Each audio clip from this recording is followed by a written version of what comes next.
You can find them on YouTube. There's 6 of them, and they are because she's a crazily brilliant performance artist. I don't know how many of you know her work, um, and very technologically adept at using video and sound and all kinds of things. And I did watch them, and I was just mesmerized and awestruck, and thought I just want to be Laurie Anderson, really. In fact, if I could be a mixture of Laurie Anderson and John Berger or somewhere around there, I would probably that's probably what I'd want to be.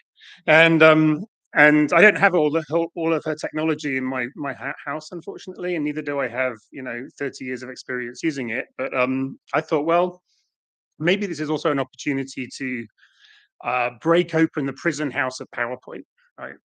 I have a particular PowerPoint inside of itself has a structure which leads you into doing things in certain ways. Usually starts with bullet points and goes from there. And it can be used really well. And I don't want to offend anyone that's using PowerPoint over the next day or two. And I use it all the time when I'm teaching, a lot of the time when I'm teaching. But I thought, well, why does a presentation, a lecture, have to be this me standing here like this, telling you some stuff with some static images and PowerPoints and bullet points and things behind me, when I could do something more like Laurie Anderson? And so, when this opportunity came up, I had this and another conference. I needed something new. I wanted to do something I hadn't done before, and I thought I'll do it this way. The second piece of explanation is much more academic, intellectual, if you like, and that is that I'm working on a book following up from the book On the Move in 2006, and following up also from the 2010 paper Towards a Politics of Mobility. And in that paper, for those of you who know it, you can turn off for a few minutes, but there's a number of different ways into a politics of mobility that I explore aspects of mobility, including things like speed and rhythm and direction and routes is one of them. And so the book that I'm working on, called The Citizen and the Vagabond, The Politics of Mobility, uses the figures of the citizen and vagabond as starting points for thinking about the way in which mobility is differentially distributed and is both a reflection of and an instrument in the production of power. And after an introduction about citizens and vagabonds, quite a long uh, set of thoughts about what those figures mean. The rest of the book could be constructed along those aspects from the paper. So the chapters are called things like On Rhythm, On Speed, which is, maybe I should change that.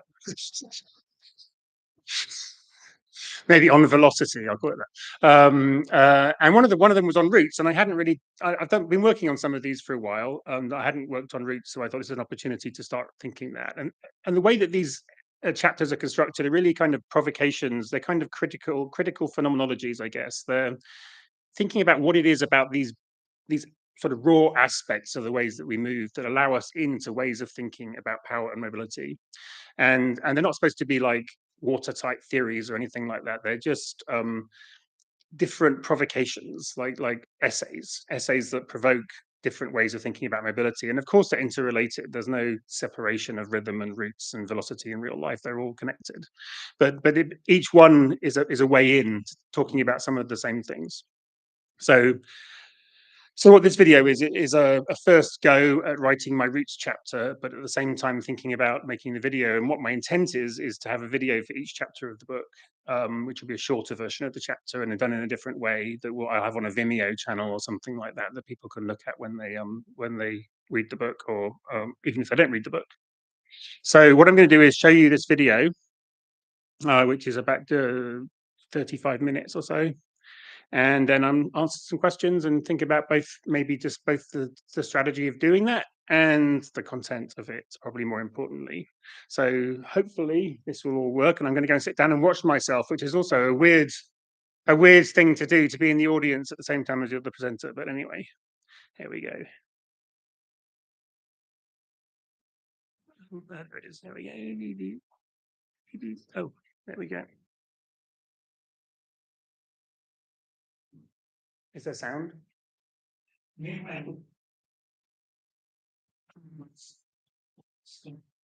Straightforward pathway being lost.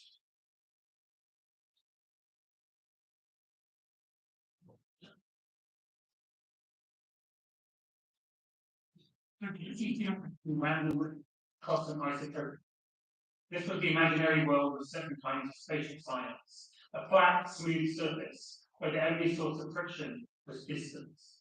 It was this kind of imaginary flat world resulting in all kinds of spatial models from the 1820s onwards. Walter Kristall's central place theory in 1933, for instance, imagined a flat and limitless surface where mobility was equally easy in all directions, and the cost of mobility was directly proportional to distance. On this world, he produced a spatial maps and perfect nested hexagons. A century earlier, similar imaginaries formed the basis of von Neumann's land use model of 1826, where concentric rings of different agricultural products form around a central place, depending on the relative cost of the transport of products to the central market.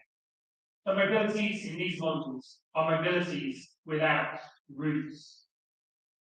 Etymologically, the word root has roots in Old English root, meaning road or way or path, which is itself based on the Latin rupta, the feminine past participle of rumpe, to break. Rupta was used to describe a road opened by force, a breaking through a forest distance, and it's linked to the word rupture. Route as a noun means several different things. Perhaps most obviously, it means the precise path through space between 2 points, a line marked by direction and distance. A route has a shape. A map of routes is not a map of a territory, but the two are related. A map of routes forms a network that activates the territory. A map of routes is a map of the space over which rule can be enforced. The network of Roman roads ends at the edge of empire. A network of railways in India during the British Empire was a map of colonial power conceived by the East India Company Governor General Lord Hardinge, who argued the planned railways would be beneficial to the commerce, government, and military control of the country. The subsequent network of routes was primarily designed to transport resources such as iron, coal, and cotton to ports from where they could be extracted back to Britain. The network is an image of colonial rule. The network of routes pictured in the British Airways in-flight magazine is a ghostly image of empire. Similar maps in the magazines of other airlines reflect their geopolitical ambition and reach. There are two different kinds of routes as nouns. One kind of route is simply a designation for links between points that might be represented by lines on maps. The other is a specific material assemblage, a structure, such as Route 66. Either way, the route typically has a beginning, an end, as well as a passage through space. It can be both a representation of mobility and an infrastructure that enables mobility. Route is also a verb. Routing can refer to the simple process of connecting 2 points. To route something is to direct something along a particular course or towards a particular point. The verb suggests acts of channeling, slotting a person or thing into an established way, the correct way. It suggests a certain kind of power and authority. Routes connect places. They are the line that links A to B. When we say the central place theory was based on mobilities without routes, what we really mean is that all routes are imagined to be straight. The straight line might be imagined for third route, the planner, and technical, but it is an illusion. Even birds, turns out, do not fly as the crow flies. The man of reason, Locke tells us, walks in a straight line because he has a goal and knows where he is going. He has made up his mind to reach some particular place and goes straight to it. Straight lines link to numerical values, certainty, authority, a sense of direction. They've been diagnosed by the anthropologist Tim Ingold. Ingold described the straight line as a virtual icon of modernity, an index of the triumph of the rational, purposeful design over the vicissitudes of the natural world. Straightness, he writes, has been associated with mind as against matter, with rational thought as against sensory perception, with intellect as against intuition, with science as against traditional knowledge, with male as against female, with civilization as against primitiveness, and, on the most general level, with culture as against nature. Despite their ubiquity in modern life, however, Most routes outside of the imaginations of planners are not straight lines. Routes take many forms, but despite their centrality, remain under-theorized. One place where routes are particularly important is the seemingly smooth space of the seas of the oceans. The history of oceanic control is different, of course, from the history of territoriality, largely because oceans are not land, not terra. Phil Steinberg and others have related histories of the ocean as a space of mobility outside of territory that through their mobilities helps constitute the apparently bounded control of land. The development of ideas of wet ontologies by Steinberg and Kimberly Peters takes this further, noting that ontologies have depth as well as expanse. This becomes particularly important for thinking of routes at sea, noticing the multitude of routes through and across the English Channel and the ways they are connected in reference to what lies below the sea as well as on its surface. Peters contends that more attention must be paid to routing. Routes, she insists, are as fundamental to globalization as the material technologies of ships and their cargo. It is safe routes, recommending and governed corridors, which invisibly keep ships and their cargo moving. Maritime motorways or traffic separation schemes are a particular type of safe route that steward shipping in the narrowest and shallowest of oceanic bottlenecks worldwide. Peters notes how explicit discussion of routes and routing oddly absent from discussions of the wet ontologies of the seas. Using the terminology of Deleuze and Guattari, the sea is envisioned as a smooth space of logistics, which ignores the striations that occur through the production and policing of routes. Acknowledging routes, Peters writes, is essential to make sense of our global world of connection, contributing to and theoretically deepening debates beyond the visual and material, beyond the ship and its load. Routes and routing are fundamental to our understanding of trade, commerce, and far more. So what happens if we take Peters' provocations further, at sea, for shore, but also back on dry land? What happens if we begin to construct a critical account of routes as a counterpoint to those other lines on maps, borders? Recent work on borders has asked us to think about acts of bordering, unbordering, and rebordering, the product of more obvious territorial borders of the political world map. Similar work can be done with routes and routing. Routes and routing every bit as fundamental to the ordering of the world as borders and ordering. Connection is every bit as important as separation. What would critical account of routes and routing look like? I love its lightness. Rubbed falls, it's as if we'd worn a line into the land, like rabbits in the dunes at Islas, dizzy with free will. One place we might logically look for an account of routes is Jim Shepard's book's Roots. This book is foundational in challenging the pervasive organic association between identity and fixity, belonging in place. He challenged the authority and authenticity of roots with the role of travel and connection in the constitution of culture. His central argument was that fixity did not come before travel, rather forms of fixity could be seen as outcomes of the process of travel and translation.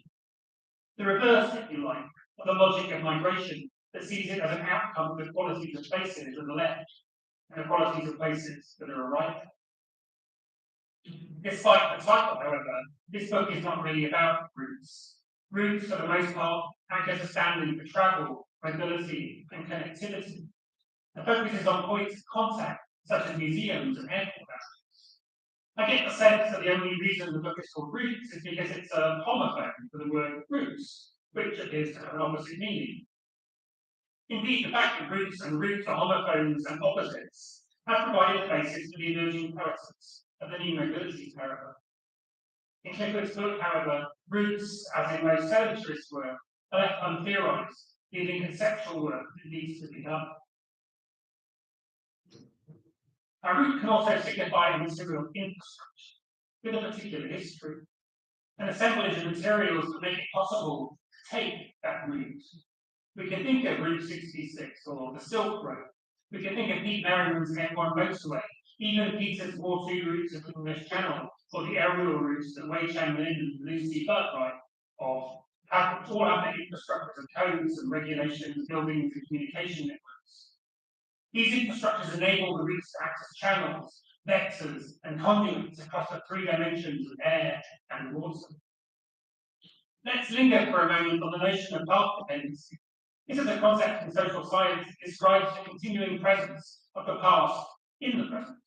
It insists on the relative intransience of certain aspects of our world that once in place are hard to get rid of. For the most part, the word path is metaphorical. It is used to refer to institutions or forms of ingrained behaviour to ensure that the past is present in the present. But like all metaphors, the source domain for this particular set of meanings is instructive. A path is a route taken, a course traced by meteor across the sky, or an actual piece of infrastructure that allows us to make our way, such as a footpath. If we think of mobility infrastructures as paths, then we can see that paths too have path dependencies. The sheep head apart into the hills, sheep drovers follow sheep paths and link them up as they take sheep to market. Drover trails become tracks, which become roads for horses, carts, and eventually paths. Roads become easily accessible spaces for layering of other infrastructures, such as telephone wires, gas pipes, and electricity cables, fibre optic broadband.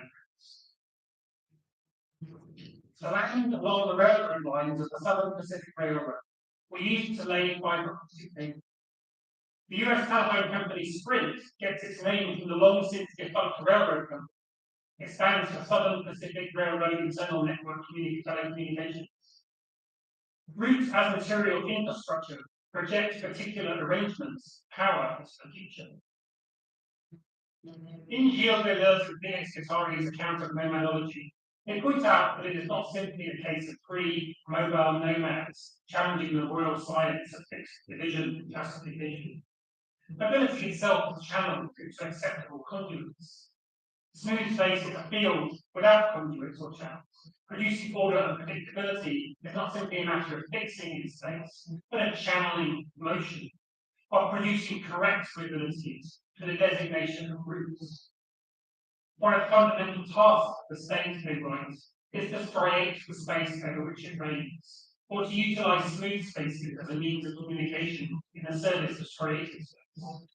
If it can help it, the state does not dissociate itself from the process of capture of flows of all kinds, populations, commodities, money, or capitals.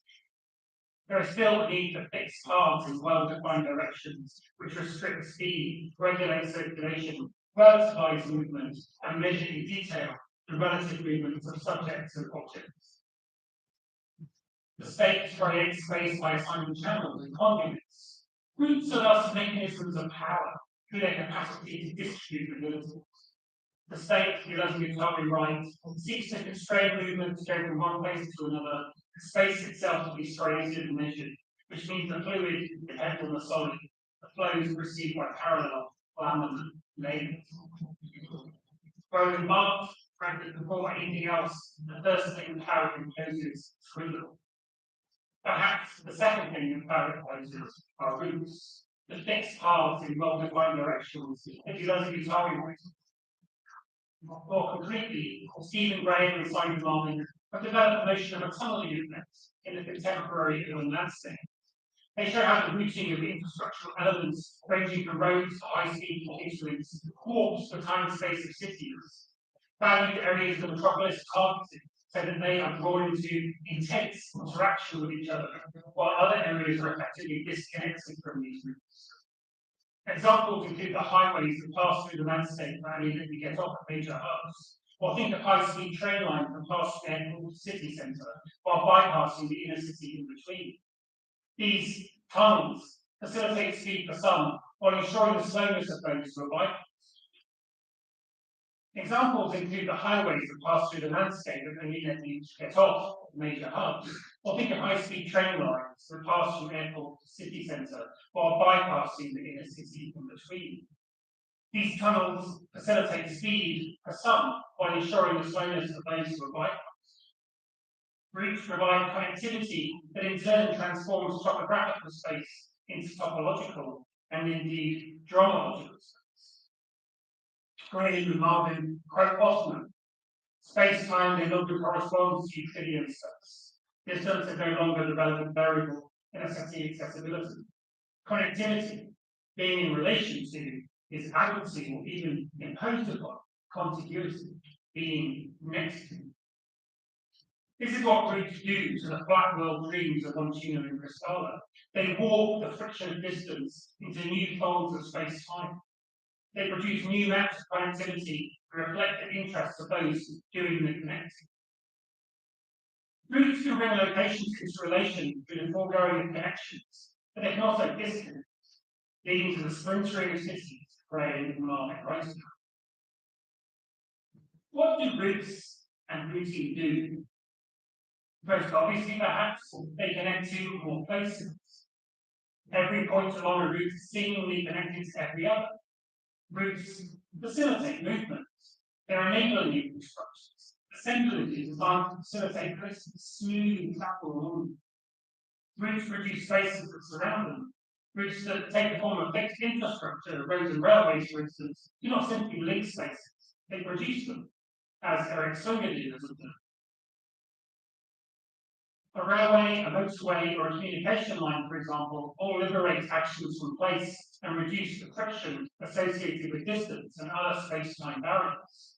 However, such transportation and communication organisation can only liberate activities from their embeddedness in space by producing new configurations, by harnessing the social process in a new geography of places, connecting flows. Routes, in other words, remake geographies. Most obviously, the places that a route connects become relationally tied to each other in potentially productive ways. We know, for instance, that the material geographies of places along the New Elizabeth line in London are transformed by the access it provides to other places along the line, particularly the City of London. People who work in the city can now easily live in Acton and get to work in half an hour. Needless to say, house prices have been transformed immediately. Fancy new train stations being hubs or spaces, speculative property development. The spaces along the route might also be transformed. When the new Denver International Airport was built 10 miles out of the city on a flat and tornado ridden plain, it has to be connected with a new route, the Pena Boulevard, which itself opened up new spatial possibilities, the Denver Connection, for instance. The Denver Connection is a 400-acre master plan development, including 292 acres of improved land within the Green Valley Ranch neighborhood, Denver, Colorado, fastest developing region in the northeast Denver suburbs. The site is located at the intersection of Pena Boulevard and Green Valley Ranch Boulevard. Pena Boulevard is a major highway connecting Denver International Airport, just 10 miles from Denver Connection, to the I-70. As a Denver TRD light rail stop, 40th Street and Airport Boulevard, just a 5-minute walk from the site. It provides commuter rail service directly to Denver International Airport and downtown Denver. NRC operates 4.2 acres of retail property with a development including Chase Bank, Dunkin', H2 Wow, Car Wash, 7-Eleven, and McDonald's. Or perhaps more thrilling, a new smart city called Pena Station. Something extraordinary happens when you combine an integrated and connected community smart grid, clean energy, and enhanced mobility. Welcome to Pena Station. Next, an entirely new kind of community and a global showcase stretching innovation into the fabric of cities, setting a new standard for smart, sustainable, connected living. Visit here, live here, work here, impossible. That's the type of transit-oriented community we're building here, Pena Station. These are spaces that explicitly sell the new possibilities of connectivity enabled by a new infrastructure of routes. The space beside the road becomes a new space of possibility. Routes don't simply connect places that already exist. Spaces and places are made through acts of routing. I want to return to the root meanings of routes and its connections etymologically to much. Just as a route can play a role in the protection of space, so it can destroy already existing places. The infrastructures of routes organize systems of spatial planning. Routes do this through the brute materiality of their presence, the specific concrete forms of it, through the meanings you ascribe to routes as infrastructures that organize meanings, and through the ways they are practiced. The Dan Ryan Expressway on the south side of Chicago was opened in 1961. It was a product of the National Interstate and Defense Highway Act of 1956, the biggest public works project in the history of the United States. The Dan Ryan Expressway, which is one part of 51,000 miles of interstate highway, authorized construction across the nation. The roads were built in order to ensure the ease of interstate commerce and to increase the mobility opportunities of American citizens, and also to ensure logistical smoothness in the case of attack by a foreign power. The interstate did far more than this, however. In addition to producing a new diagram of American connectedness, ensuring the future development of the United States will be largely automobile-based, they cut through neighborhoods, destroyed housing, and produced new barriers to mobility, cutting off some parts of cities from others. Routes as structure.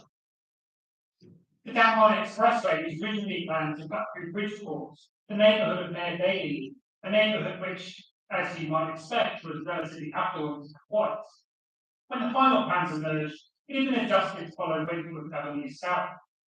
Wentworth Avenue was a historical dividing line between majority black and majority white parts of the city. A dividing line historically policed by all manner of racial violence, enforced by white gangs disguised as athletics clubs. The line now still used was beaten up for crossing. Wentworth Avenue was replaced by 14 lanes of traffic. The chosen route through the majority black Bronzeville also meant that far more black homes than white homes had to be demolished, despite only making up 23% of the city's population. 64% of those displaced by construction were black. When it was finished, the route of the Dan Ryan Expressway facilitated relatively speedy north-south travel by car, and effectively cut off all streets. It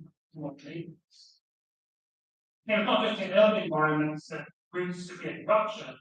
One of the structural reasons for increased threats from viruses such as SARS-CoV-2 is the rupture caused by roads being built into relatively undisturbed forests and then developed. Aerial shots of Amazonia show how 95% of all forest destruction and the preponderance of major forest fires occurs within 5 kilometers of roads. The rupture of routes can also bring with it unexpected mobilities and unwanted connections. And I'm thinking now of desire marks. These are the marks made on the earth as humans and other animals create their own routes, following their desires rather than the expectations of planners. There's tracks across the path, so the gap in the fence through the carefully planted hedge and grinning. They're everywhere, on floors of palaces, hotel atrium, foyers of hospitals and headquarters, transacting terminals, linking arrivals with departures. In Finland, planners write what are called to map the footprints of snow's blank geography. On routes through the city are subject to extraordinary levels of surveillance. Public martyrs became intrigued with racial security in his home city of Antwerp, Belgium. He was particularly alarmed by news of an automatic system that could recognise a license plate on a car, track it down within 15 minutes. Engels decided to find a completely camera-free route through Antwerp and represent it on a single map. He walked his route on June 21st, 2017, and then produced his route. He traced his route with a red belt amongst the lone sighted security cameras, marked with black dots and circles. He called this map the invisible route. In 2021, 28,300 people crossed the English Channel in small boats in order to seek asylum in the UK. This was 3 times the number of 2020. This route into the UK was vanishingly rare until recently. It's a route that involves considerable risk, and there have already been deaths. 2 solutions to this problem have been offered. One, the solution of the current UK government is to threaten to send anyone who arrives on this land along a very different route, through Wagner. The argument being that this will reduce incentives to contract with people smuggling gangs who are ready to avoid his own channel. The second is to insist on the availability of safe routes to asylum in the UK. If there were legal means for asylum seekers to enter the UK, then they would not need to risk their lives on flimsy boats. There would be no business for the smuggling gangs that the Rwanda policy is supposed to combat. Routes are relational. Unauthorized routes exist in relation to authorized ones, Before 2018, very few people crossed the 22 miles of English Channel between Calais and Dover in small boats. Refugees and people seeking asylum were more often arriving aboard trains, trucks, or ferries. Routes are more than functional things. While they connect, transform, and produce places around them, while they exist in constant relation with other routes used by other people, they are also instrumental in the production of meaning, stories, and narratives. Routes and stories are intimately linked to the human imagination. Routes are a metaphor for the passage of time and passing of life. Our life is a journey. Stories of leaving, travelling, and arriving are among the oldest stories we have. For some people, the link between routes and life story is visceral. In 2016, I visited the Museum of Modern Art in New York.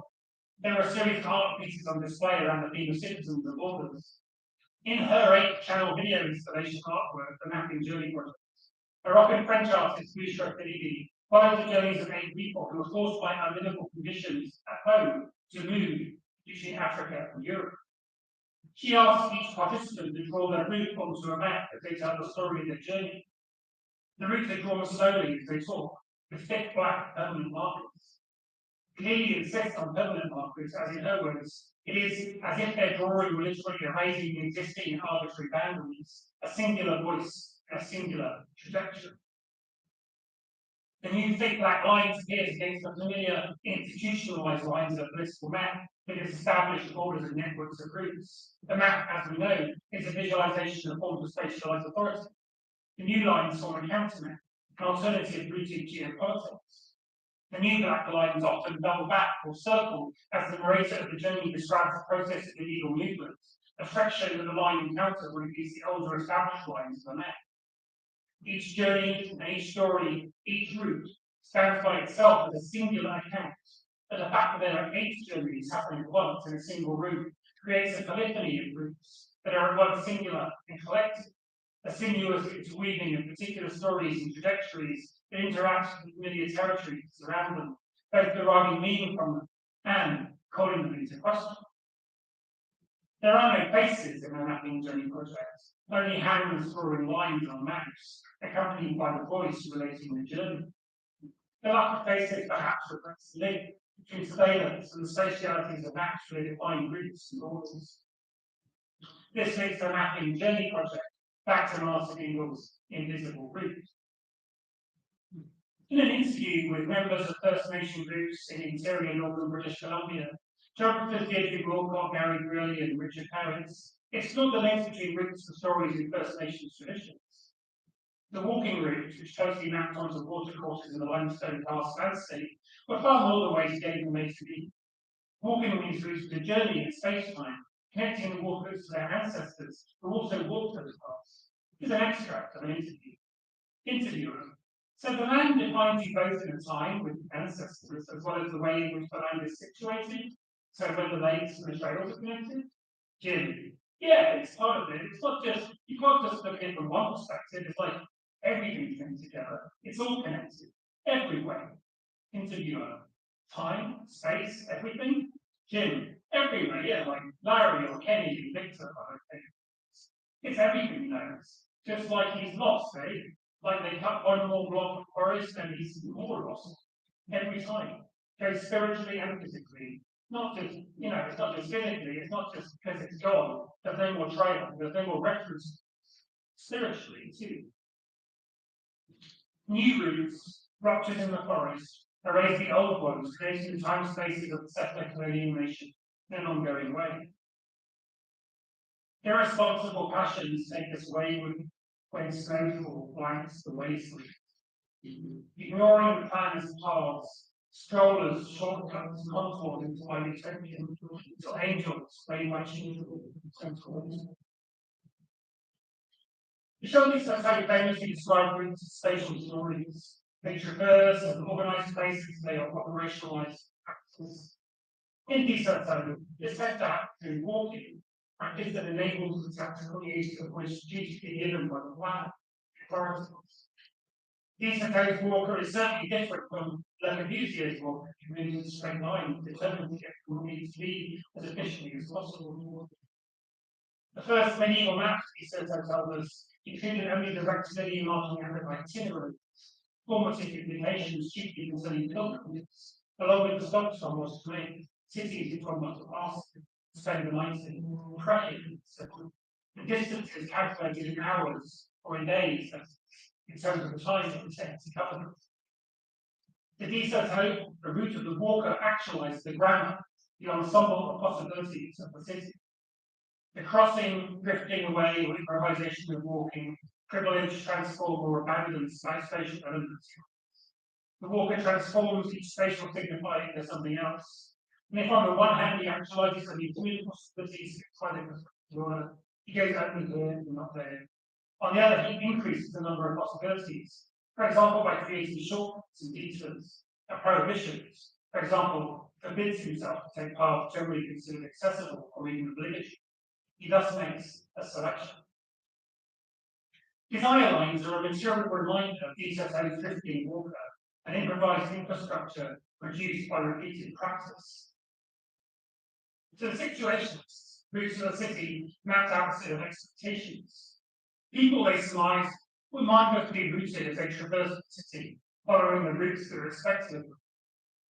Urban routes channel people and form parts of the governing structure of everyday life.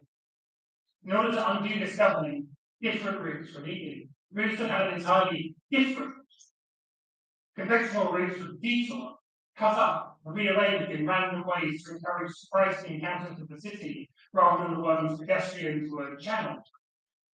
Guy Debord and his collective recognize the power of routes, both as diagrams of power and as possibilities to playfully undoing these diagrams.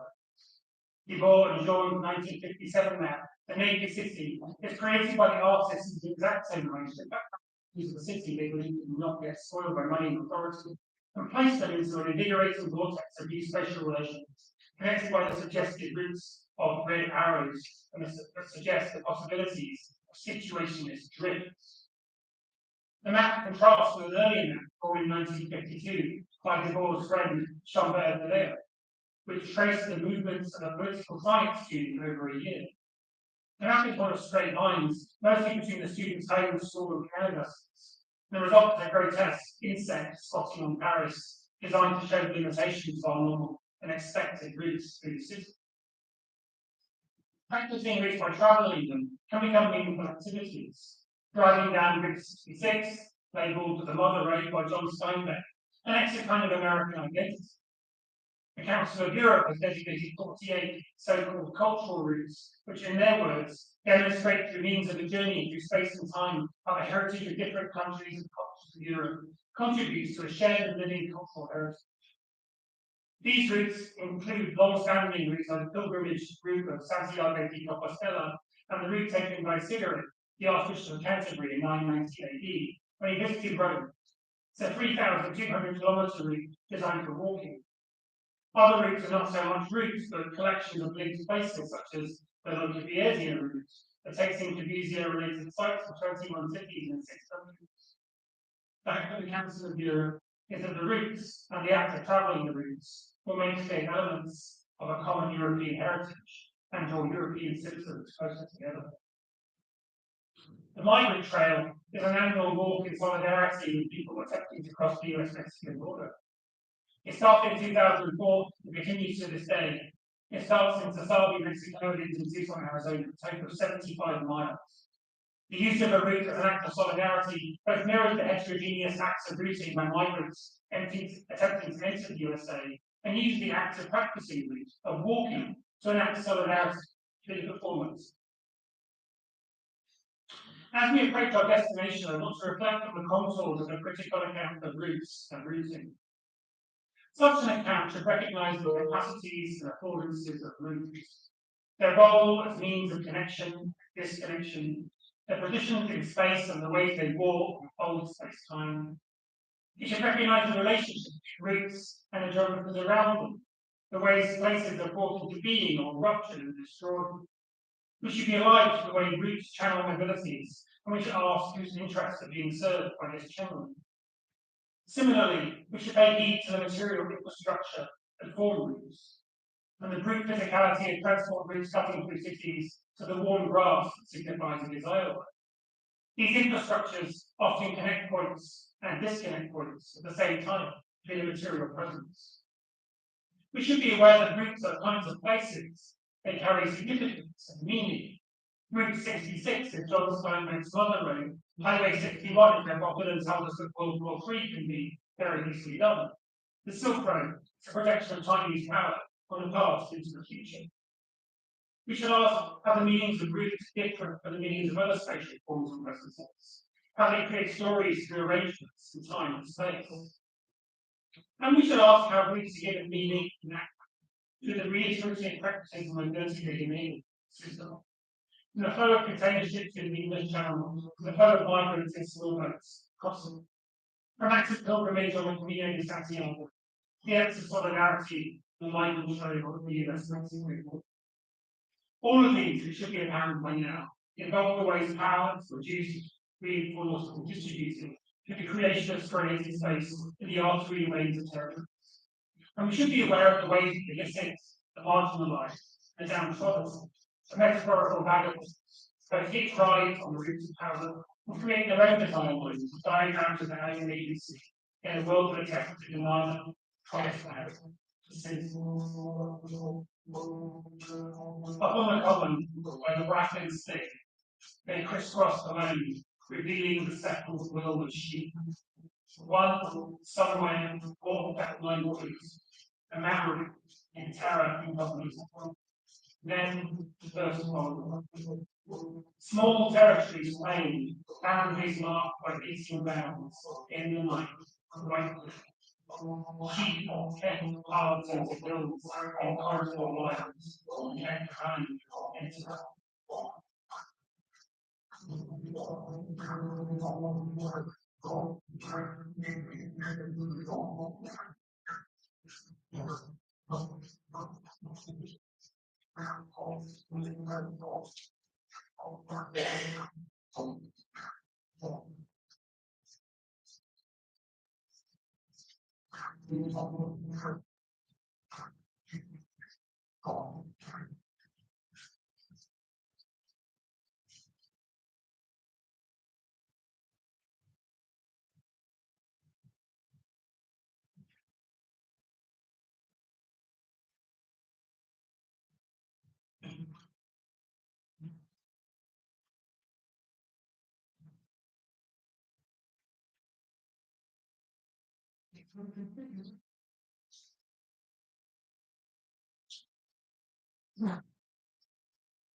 Thank you very much. Welcome for questions, comments, critique, challenges. Kerstin. Thank you so much. I'm Kerstin, from the faculty research